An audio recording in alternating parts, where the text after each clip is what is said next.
Hi, good to meet you. Welcome. Thank you so much for being here today. So I thought we could just begin by maybe you telling us a bit more about what StudioX is, the problems that it solves, and maybe how you came up with the concept. Yeah, okay, great. Yeah, I think StudioX started off as an internal project to overcome some of our initial requirements to communicate with the wider team, with our clients, and we designed it to be based from our base here in Telford. Sharon, our CEO and co-founder, then very quickly saw the opportunity to expand upon what we had here in Telford and deliver that to a wider audience. So we set about kind of creating a network of studios that covered the width and breadth of the UK to bring a studio to a location near you.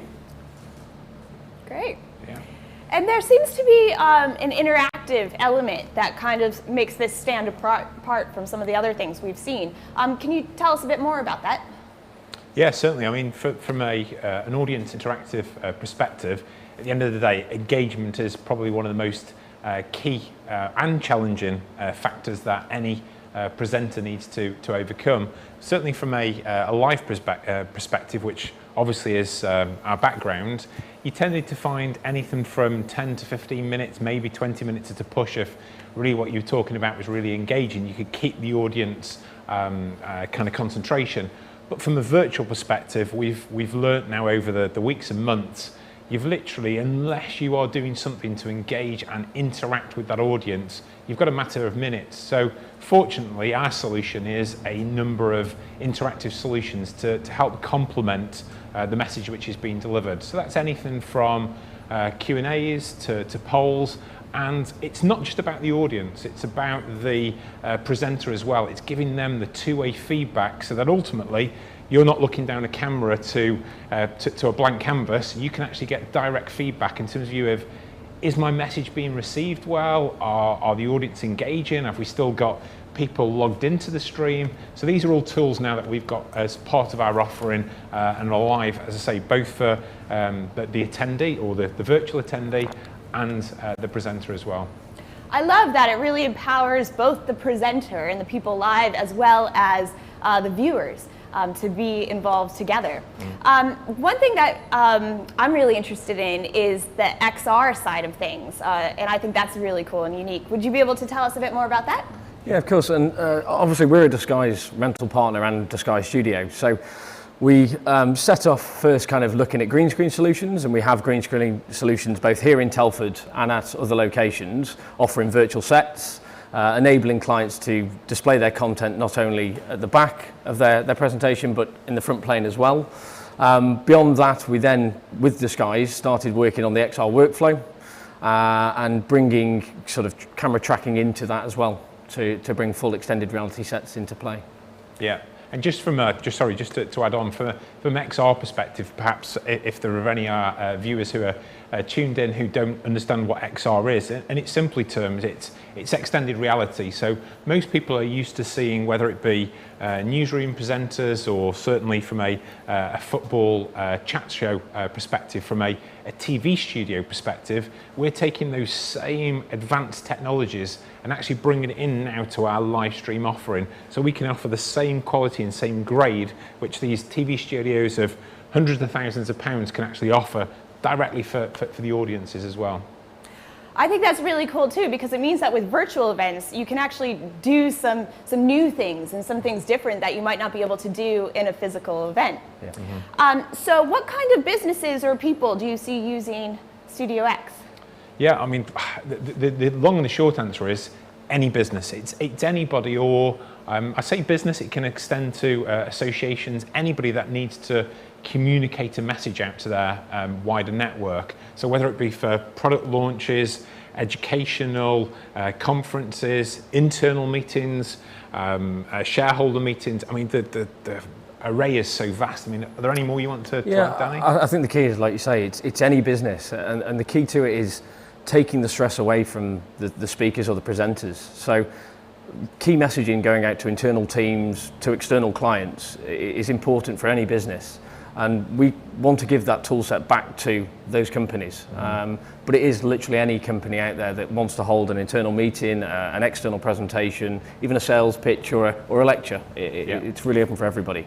And you mentioned there's physical locations all over the UK, but there's also a mobile solution as well? Yeah, absolutely. So as I mentioned green screen previously, we have green screen solutions here. We have a number of remote packages that we can send out to clients, be that a pop-up green screen or one that's slightly bigger. And by nature, we are a rental company. So what you see here, what we've built in the StudioX, we can bring to a venue near you. Amazing, thank you. So in a moment, we are going to be joined by an industry expert. But first, let's have a quick look at the poll results. I'm seeing that we have about 41% of people who are saying that they have used a live streaming tool before, and about 59% who have not. So that's really interesting. What's your take on that? Well, I mean, to be fair, I mean, that's an interesting stat to me. I was surprised that it says high as 41%. I wonder if perhaps some people are, it'd be unfair to say confusing, but I think often people look at the likes of Zoom or Microsoft Teams and saying, oh, by my CEO or marketing team presenting our message out, or I've used live streaming. Well, we're talking about the next level up to that. We're talking about adding in a whole level of production value. But even still, I mean, at 59%, that's a huge opportunity for us to look at. So yes, it's great really, news. it's great. Well, and I would just add on to that, I really believe that virtual events aren't going anywhere. They're just going to get bigger, and this kind of move into hybrid events when we get back to having physical. I don't see the virtual going away just then. Cool. Okay, so now we have a very special guest who is joining us. He is the founder and editor of Event Industry News, Event Tech Live, and Event Technology Awards. Very happy to welcome Adam Perry. Good morning, everybody. How are we all doing? Good. Thank you so much for joining us today. So wondering if you had some questions for Danny and Steve? Yeah, Danny, Steve, really interested to learn a little bit more about the partner network. Can you tell us a little bit more about who those partners are? And I'd be really interested to see how the StudioX initiative really benefits them in the current climate. Well, thanks for the question, Adam. In terms of view of the partners, it was actually my business partner and CEO of ITR and Immersive AV, Sharon Reynolds, who, first of all, nobody foresaw COVID, absolutely didn't. No one foresaw COVID whatsoever. And obviously we had the offering of the live streaming, but Sharon did foresee that actually the next challenge was going to be is actually the presenters wanting to travel to go to a location. So Sharon actually came up with the concept of the actual partner network and actually giving something back to our partners as well. I mean, we are very much a live event company, but what we wanted to do was utilize the partner network which we had in place from an ESSA perspective and offer a full UK nationwide reach. I don't know if there's anything you want to add at all, Danny? Yeah, so starting, as Steve said, with ESSA, we looked at our existing partners, so the likes of B-Matrix in Oxford. We then looked to a northern reach, so we partnered with Equinox in Leeds. We're working with CCT venues in London, and we've got a venue in Birmingham as well as here in Telford. So we've really tried to make sure that we cover the width and breadth of the UK with the partner network. And of course, for locations beyond those, we are actually still open to working with other partners as well. Brilliant. I think it's fantastic what you guys are doing at the moment to see solidarity between the industry professionals and suppliers, a testament to what you guys are doing. So congratulations on the partner network. I think it's a great initiative. I think that kind of brings me to my second question. How long would it take for, say, an organizer booking into one of the StudioX locations? How long would it take from them being able to say, yes, I need this venue, to actually being on site and set up and delivering their event? I guess with a lot of uncertainty around physical events maybe going forward and future lockdowns and tiered systems, organisers might not have a very long lead time. So are you able to help them in short time frames? I think the great part about the network is we haven't just secured the venues. We haven't just agreed that if we need a studio, there'll be one in these locations. The studios are physically set up. They're in situ. They're ready to roll out in a very short time frame. But like any other venue, like any other service, the greater lead time we have, the better. But that's not to say we can't turn around an event within a few days. Yeah, and ultimately, Adam, we are from the live events industry where we're often used to that call at 1 o'clock in the afternoon to say, can you help us, whether something's gone wrong or we've been let down in some way, shape or form. So yes, we're very much geared. Ultimately, as Danny said, these partner locations are in place. It's not something that we've got to go out and set up. So there's no lead time from that perspective. It's just purely availability. But we do have the mobile facility as a backup. Should one of the said locations be busy, we can actually bring that directly to our client as well. Thank you. That's amazing to hear, guys. Congratulations on the launch of StudioX, and I personally look forward to seeing the network grow and being utilised over the coming months by the industry. Brilliant. Thank you so much, Adam. Really appreciate you joining us. Thank you. Thank you.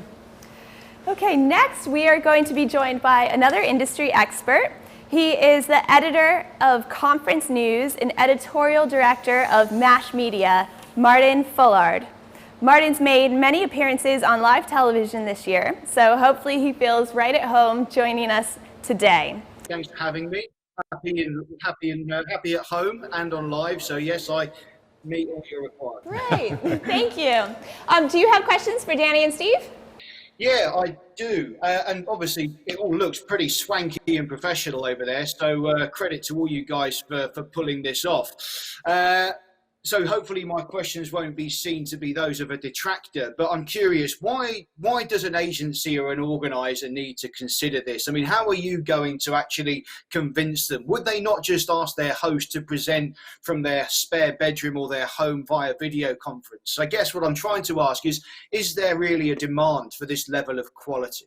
A great question, thanks for that. I mean, certainly when we started off at the beginning of the pandemic, everyone did turn to Zoom and everyone did turn to the likes of Microsoft Teams. Most people, it was the only option.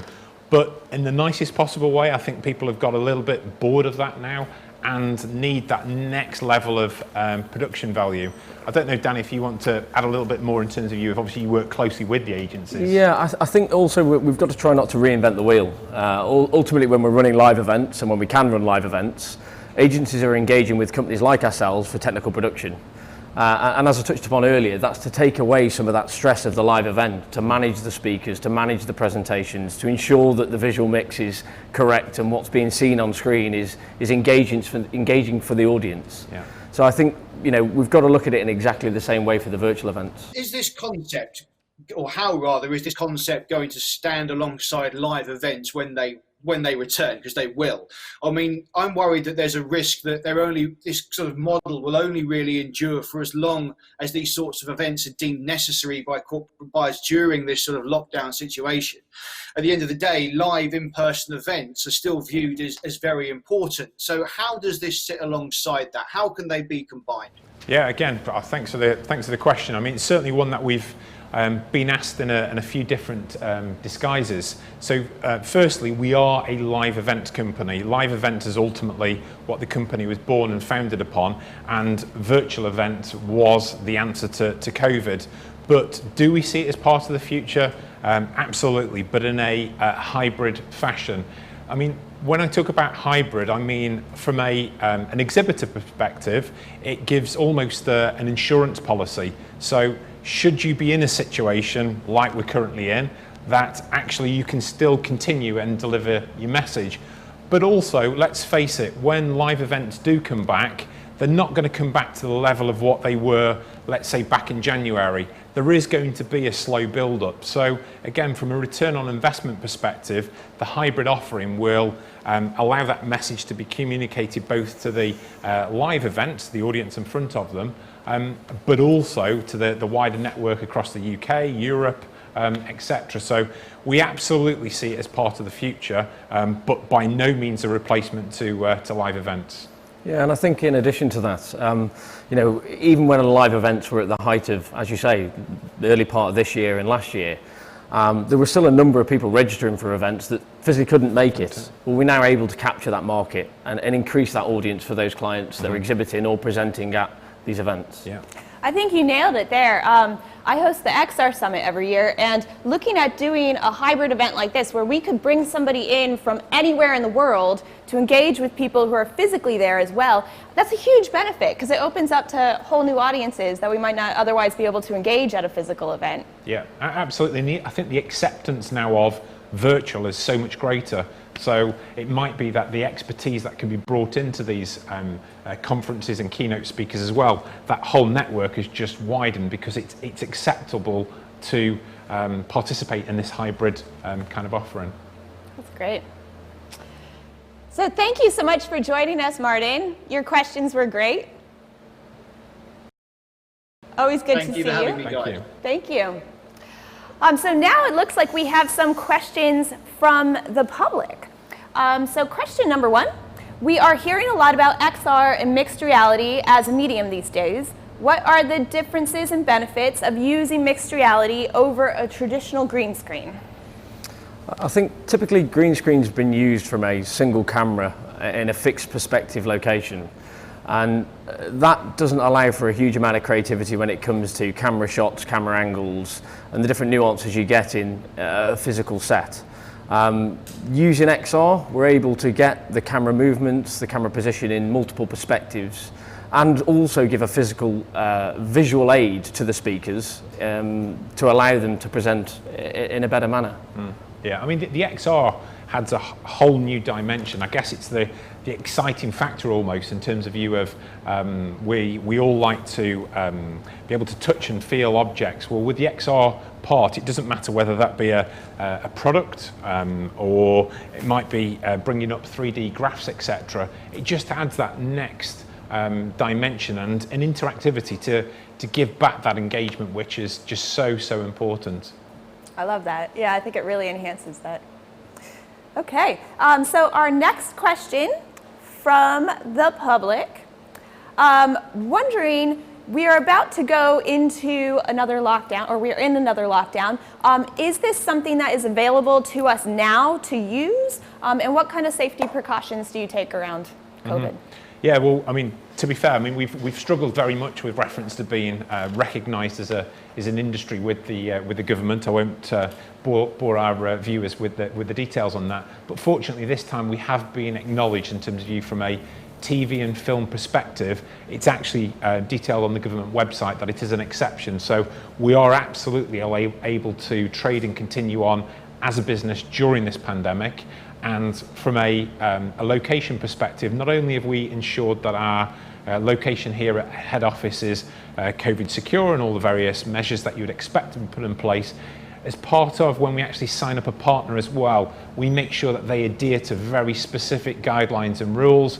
We make sure that they have all the various facilities in place to make sure that ultimately, not only for the keynote speakers who are coming to present, but also for the teams as well. You know, we're very much about making sure that it's safe and secure for everyone. Yeah, and I think the teams is a good point. You know, there's a huge element of not only being COVID compliant for the speakers and the guests at these studios, but we have a team behind the cameras that are all running these events, that are all adhering again to the COVID compliance. Great. I know as a host being here today, this is my first live event I've done since February, and I feel very safe. And it's such a pleasure to be back in front of people and a live audience. So one more question. What other products and services do Immersive AV offer for virtual and hybrid events? Okay, yeah, I mean, again, another really good question. We were fortunate enough literally only the week prior that we exhibited at Eventech Live, a fantastic technology show. And what we actually launched there was our secondary offering, or when I say secondary offering, it's to complement the live streaming service. So yes, live streaming is great in terms of you being able to get your message across, but traditionally there was always an exhibition element, an element where you could show off your products and services in a traditional exhibition floor. So we've created a 3D virtual environment. It's on our own platform, which has been designed over the past month or so. Well, I say past a month, past several months since the pandemic opened. And that actually allows also, which is quite unique, guided tours. So you can join an actual physical exhibition and actually be walked around the various exhibition stands and interact with a host live on a one-to-one basis. So that's kept us extremely busy from the launch last week, but this is something which we're going to fully integrate with the live streaming and studio offering. Yeah, and I think it raises a good point. The studio itself, we can integrate it with any platform that you're working with. So whether that be an existing virtual event content delivery system, or whether that be you want a bespoke microsite creating, very similar to the microsite we've created for this stream. So we have a multitude of ways of outputting all of our services and tools, and I guess it just comes down to the client requirements. That's great. Well, and honestly, thank you guys for putting this forward, because during this time it's been so challenging to so many industries, and I really love that you have this kind of supply chain support that you're offering to both venues and end users and clients. I think it's really great what you guys have done, so thank you. Brilliant, thank you. We will have people on for the next half hour. If you have more questions, please feel free to put those forward. But I want to say a big thank you to both Danny and Steve for joining us today, as well as to Adam and Martin, and of course to you all at home. Thank you so much for joining us. Be sure to be in touch if you'd like further information or to come and see one of the studios. I'm Amelia Coleman, and on behalf of Immersive AV, thank you so much and hope you have a great day.